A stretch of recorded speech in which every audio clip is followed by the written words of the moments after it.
Di Indonesia, ada satu kata yang hampir semua orang tahu, tapi tidak ada yang benar-benar mau menerimanya. Korupsi. Lucunya, kata ini sering bikin marah, tapi jarang bikin kaget.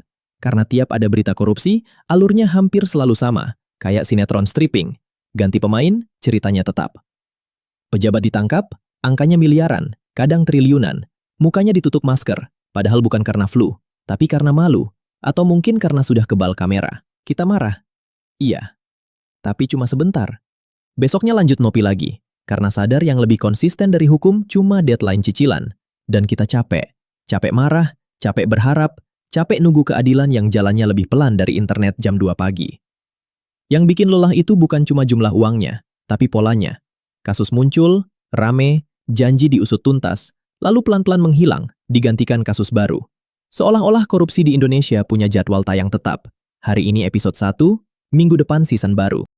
Padahal yang dicuri bukan uang kosong. Itu uang sekolah anak-anak, uang rumah sakit, uang jalan yang berlubang tapi tidak pernah benar-benar diperbaiki. Setiap rupiah yang dikorupsi, ada harapan yang ikut hilang. Tapi karena tidak terlihat langsung, kita jadi terbiasa. Yang lebih berbahaya dari korupsi adalah rasa kebal kita terhadapnya. Ketika kejahatan tidak lagi bikin kaget, itu tanda masalahnya sudah dalam. Bukan cuma di sistem, tapi di mental. Ironisnya, yang sering disuruh sabar justru rakyat. Kita tunggu proses hukum, percayakan pada aparat. Padahal yang menunggu itu orang kecil, yang anaknya butuh sekolah, yang keluarganya butuh rumah sakit, yang hidupnya sudah berat tanpa harus kehilangan haknya. Korupsi juga menciptakan ketidakadilan yang diam-diam. Orang jujur kerja keras bertahun-tahun, hasilnya pas-pasan. Sementara yang korup, hidup mewah dalam waktu singkat. Dan ketika itu terjadi berulang kali, muncul pertanyaan berbahaya. Ngapain jujur kalau yang curang enak? Disinilah korupsi menjadi racun. Bukan cuma merusak uang negara, tapi merusak cara berpikir. Membuat orang percaya bahwa jujur itu kalah, dan curang itu pintar.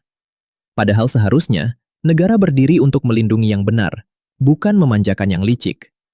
Masalahnya, korupsi bukan cuma soal pejabat. Ia tumbuh karena ada pembiaran. Ada budaya tutup mata.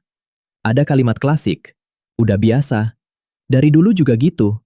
Yang penting kebagian. Kalimat-kalimat kecil, tapi efeknya besar. Korupsi bertahan bukan karena semua orang jahat, tapi karena terlalu banyak orang memilih diam. Diam karena takut. Diam karena capek. Diam karena merasa tidak ada gunanya. Dan lama-lama, diam itu dianggap normal. Tapi satu hal yang sering kita lupa. Indonesia ini tidak kekurangan orang baik. Ada banyak yang jujur. Ada banyak yang masih peduli. Ada banyak yang muak, tapi belum punya ruang untuk bersuara. Harapan itu masih ada. Penutup. Video ini bukan untuk menyalahkan satu pihak. Bukan juga untuk membuat kita putus asa. Tapi untuk mengingatkan satu hal sederhana.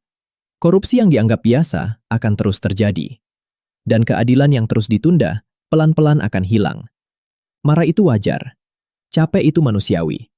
Tapi jangan sampai kita kehilangan rasa peduli. Karena kalau semua orang diam, yang menang bukan negara, tapi korupsi itu sendiri.